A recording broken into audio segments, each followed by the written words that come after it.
mu mel ni Walf Quotidien comme niñ ko waxee léegi dikk na bu baax a baax ci tournée économique bi nga xam ne jamono ji le président Sall mu koy amal donc mu mel ni plainte yi bëri na bu baax a baax ñii di wax ni que il s'est passé énormément de choses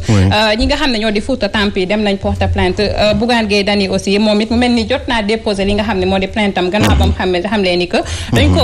dogaale malmené ko donc mu mel ni nekk na autant de plainte yu nga xam ne jamono ji mu ci ndodd njiital réew mi Macky Sall donc Walf Quotidien def ça une tournée économique compte et mécompte d'un périple sous haute tension. mais xaw ma kan mooy Thialis mais il est bon hein. waaw il faut voir le. non Walf nag ñu takkee ñoo fi ne. il est pas mal ce Thialis Ndiaye. xaw ma Faye xaw ma lu mu sant. donc c'est Senghor hein donc c'est très bien.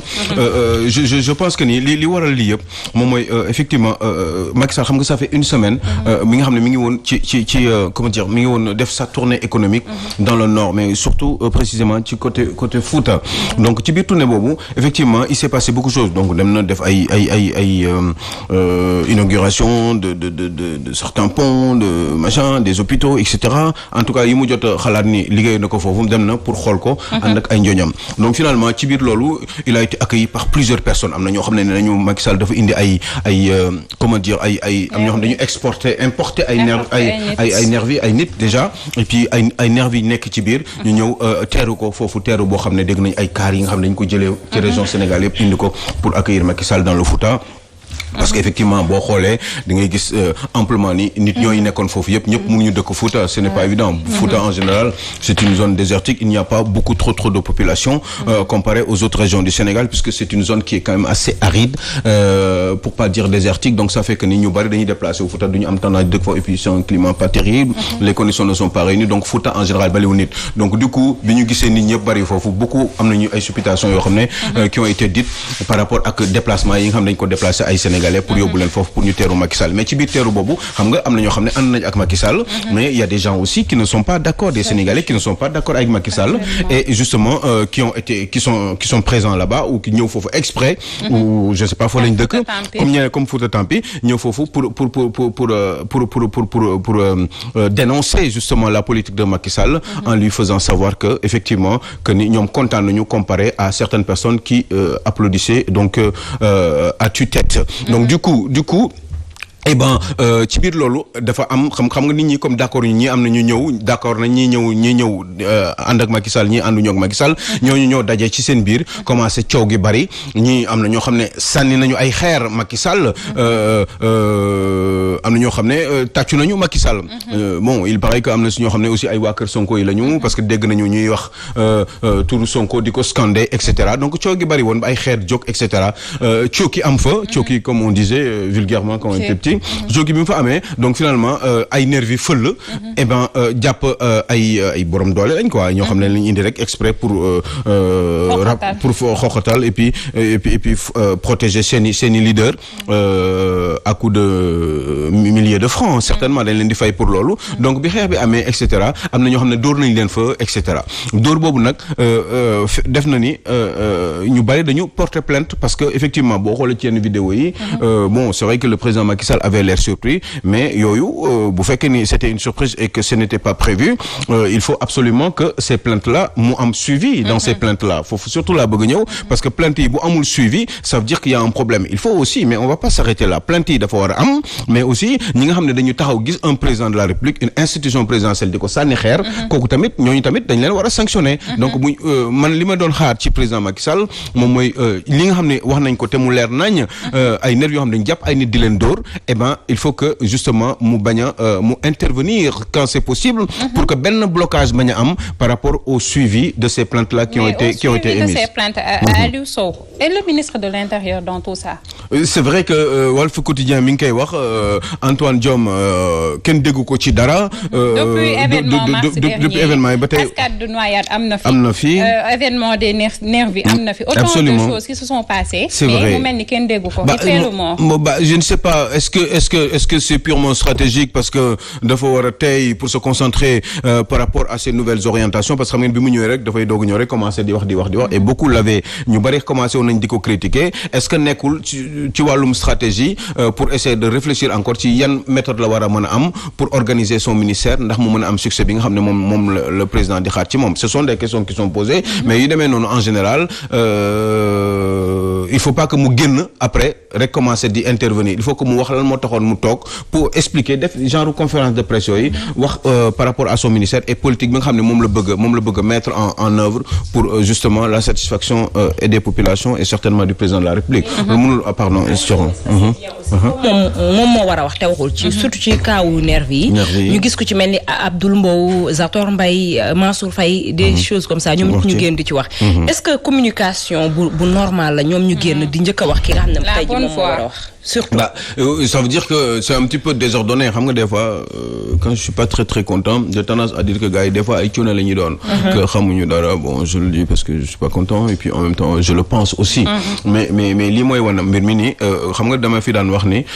il faut beaucoup d'organisation dans la manière de gouverner ce pays et des fois loolu dafay manquer trop et on a tendance à comprendre que ni loolu dafa yàgg di am ci Abdoulaye Wade c'était pareil ku nekk da ngay def lu la neex Karim Wade avait un premier ministre mais il n'en avait rien à faire de ce premier ministre-là il faisait sa politique il s'organisait il faisait ses déplacements il faisait ce qu'il voulait Abdoulaye Wade du jour au lendemain pouvait se réveiller dem def ay affaires sans l'aval de des ministres concernés par rapport ak orientation yi mu bëggoon jëloon au instant moment boobu donc ça fait que c'est très très compliqué on a un problème en général d'organisation et de méthode dans notre manière de gouverner Thioro suñu façon yi gouverner moom dañu kii mais loolu du dafa feeñ ci nguur gi rek parce que dafa fës parce que nguur gi la te ñëpp dañ koy seetaan mais en général ñun noonu la ñu mel dans notre si suñu jikko suñu moom waaye bon des fois dama koy wax dama naan man ku ma yeewu tey jii nii ci kàttanu yàlla depuis démb ci guddi xam naa li ma war a def yëpp à part tardé à part tardé bokk si mais tardé en général parce que je n'ai pas le contrôle des autres ak yooyu circulation ak machin ak yeneen nit ñi nga xam ne ngay seq ak ñoom donc amoo contrôle mais man personnellement li ma war a def yëpp en principe bi ci yàlla andee xam naa ko ba jant planifié naa ko ba jant bi so c'est clair dans ma tête parce que dama daan dem bi ma gën a nekk xale dama ko daan bind mais léegi bindatuma ko sax parce que leer na demain ma ngay tëdd xam naa ne demain lii ak lii war naa def lii war naa dugg fi war naa gis ki war na def rek donc comportement boobu en général ci tubaab bi lay bari amul ci Sénégal parce que tout simplement ñun dañu naan suba yàlla bu ma yeewoo dinaa seet fan lan laa war a def on ne réfléchit pas avant de dormir c'est pas organisé dans la tête alors que dafa war a leer ci suñu bopp. alors que gouverner c'est prévoir. mais oui gouverner c'est prévoir mais on ne prévoit pas grand chose on n'arrive pas à prévoir grand chose parce que suñu jikko la parce que lu ñu wax duñ ko mën a respecter parce que lañ koy wax nii rek fa kiiwul daal leerul ci suñu bopp moo tax bu ñu tegee ay projet ñu ne projet bi c'est sur tant de temps mais duñ ko mën a lijjanti parce que on n'est pas sûr en réalité alors que daf ñu war a wóor surtout lu toll ni gouvernement nga xam ne moo am le contrôle des forces publiques moo am le contrôle du pays et cetera moom lu ko neex mu def moom la ñu jox ci benn diir droit pour mu def lu ko neex normalement waroon na leer ñëpp ba nga xam ne boo ko organiser ku nekk boo ko waxee li mu war a def ci say njooñ wax dëgg yàlla dañ ko war a respecter mais ana lu tax toujours est-ce que c'est parce que dañu mëtlewul aussi parce que quand buy fekkee ne da nga am ay manquements ci wàllum kattan ci wàllum doole ci wàllum fit doole moi je pense à l'économie et cetera est-ce que nekk ñu di taxale nekk ji di dund taxale kese et que forcément ñun mënuñu organiser wu comme il faut parce que dañu am ay problèmes parce que am na loo xam ne mën nga ko xalaat ni da nga ko war a def suba mais doo ko mën parce que da ngay am ay manquant ci wàllum alal ci wàllum weccet ci yi demee noonu ça fait que effectivement boo nee béréb sangam laa bëgg dem dama bëgg dem mbaaw suba 9h il faut mu fekk il faut que nga am toutes les garanties pour être sûr que ni suba à 9h dina la fekk mbaaw donc ñoom ils arrivent pas à le faire mun nañ ne projet agriculture lii lañ ci wax projet sécurité bi lii lañ ci wax et cetera c'est quand même bizarre regardez juste parce que takkewuñu en fait. mais oui mais taxe bi li koy xam nga taxe aussi dafa am lu mu àndal. théoriquement mun nga taxe. non mën nañu taxe. mais taxe bi du day taxe aju ci mooy mu ngi mel. li ñu naan bala ngaa laax jaay laax léegi ñoom dañoo laax lekk ba pare doo ko dafa am direction taxe nañ parce que taxe nañ ni ñuy sàccee. waaw mais xam nga mais boo xoolee si Aliou Sow wax dañ koy dooleel. ci tey jii ñu ngi doon xaar teer gisuñu teer. dañ koy dooleel ci mbënd mi ngi ñëwaat. te xaalis bañ ca defoon daaw ak daawaat jéeg gisuñu ko rek mi ngi noonu santé de même chose. santé c'est la même chose moo tax taqe bi am na fu mu féete. mais parce que. comment ça les arrange si sama xalaat est-ce que tey c'est pas quelque chose d'inné maanaam dañ koo judduwaale. parce que tey boo xool ba suñu biir société ñun ñi en tant que ñi dëkk ci biir dëkk bi même pas autorités yi suñu ay comportement tey c'est rares sont les personnes yoo xam ne dañuy respecter li ñuy wax même ba ci heure soo joxe rendez-vous heure sangam pour nga respecter que c'est tout un problème rares sont les personnes yoo xam ne dañuy respecter seen ay kàddu dañuy respecter seen ay maanaam propos yi nga xamante ne dañ koy tenir est-ce que du loolu mooy répercuté aussi li nga xamante ne moom mooy suñu gouvernement. c'est vrai parce que yaa ngi may xalaat loo benn affaire il y a 5 ans parce que lépp ci ay anecdote la dundin la rek. parce que c'est question de comportement la il y a 5 ans 6 ans ma fille qui avait ay 14 ans yooyu. xam nga dama amoon rendez-vous béréb à 15 heures. yaa ngi dégg mais béréb bi comme Dakar ak Thiès la comme Dakar ak Thiès. léegi man ma nekk di wax téléphone ma am rendez-vous 15 heures ma nekk di wax téléphone ba fàtte ba xam naa ne heure bi mi ngi waaj a jot. mais ma nekk di wax téléphone ba ay 3 heures moins 20 alors que man xam naa ni Thiès laa jëm quoi. ay 30 minutes laa war a def wala 40 minutes pour yegg Thiès maximum parce que tali yi gaaw na léegi ma jékki-jékki di gis 3 heures moins 20 rek ma commencé di kii sama bagage comme mercredi la sama doom du jàngi te dama am rendez-vous bu am solo. ci wàllum liggéey ma ne xaaral ma yóbbaale sama doom bi parce que après midi bëgguma ko bàyyi moom kese ci kër gi parce que jàngiwul. léegi nag bi ma ko dugalee ci kër gi pour vous dire rek de bi ma ko dugalee ci oto bi di dem tout de suite ci ma amal rendez-vous ne ma monsieur Sow yegg si naa béréb sangam. ne ma de mu ne ma yegg si naa quoi moom dafa avance quoi moom dafa ñëw 15 minutes avant ne ma léegi maa ngi lay xaar maa ngi yegg si ko en attendant maa ngi jël benn verre ci benn hôtel bu mag bu nekk Marseille. léegi nag bi ma ne ko man mii sax maa ngi yegg si léegi nii que j'arrive dans un quart d'heure. man xam naa ni man du ma fa yegg avant 3 heures et demie. mais ma ne ko maa ngi fi dans 15 minutes dinaa fa yegg si. mu ne ma ok monsieur Sow donc je vous attends le temps de prendre un petit café ma ne ko d'accord sama doom xool ma. rek ne ma mais papa pourquoi tu mens. rek ma xaw a tiqué quoi. ma ne ko je sais pas boobu ci naa quoi ma ne ko je sais pas pourquoi je mens. mu ne ma mais tu sais très bien que fii ba Marseille il te faut au moins 45 minutes. yow léegi yaa ngi gëmloo waa ji ni xale bi de. mu ne yaa ngi gëmloo waa ji ni pour wala leen affaire de culture la quoi. yaa ngi gëmloo waa ji ni dans 15 minutes da nga yegg yow xam nga ni avant 15h30 tu seras jamais à Marseille. C'est vrai. Pourquoi tu fais ça. lui il va penser que ni dans 15 minutes tu vas être là alors que li nga wax du dëgg. papa waroo def loolu quoi et puis jàngaluma loolu. c'est vrai dalaa jàngal mais Aliou Sow ci affaire culture boobu ñuy wax sunu maam yi ba juddoo mel wu ñu nii de. tubaab yooyu tey yar seeni doom. tey jii foofu noonu ñu yar leen ba nga xam ne ni tey jii ñoom ñooñu ne dañu ëpp xel ñun africains yi ñoom ñoo ñu yàq ñun. ñoom ñoo def jikko yi ci ñun. tu penses juddoowuñ ko. non yow tam sunu maam yi kenn du leen yabee noonu. léegi tubaab bi ñooñu changé. mais changement bu amee non roy dàq. mais ñu roy daax ak ñëw gëmloo nu yeneen ak yeneen. non Coro foofu moom c'est pas d'accord parce que mënuñoo gëm ne sunu ñun bañ juddoo xam nga yow ba nga koy wax yaa ngi ne bañ juddoo mënuñoo gëm ne ba ñu juddoo sunu maam yi ñoom ca seen njëlbeen dañuy roy ci ñoom loolu kenn waranteetu ko ci suñu waxin ci suñu solin ci suñu lépp mais nit ki sooy roy da ngay xool li baax ci moom nga jël ko li bon nga seppi tegee na man loolu laa xam ci Salma bu ñu tubaab yi bàyyi woon ca ba ñuy démarrer ca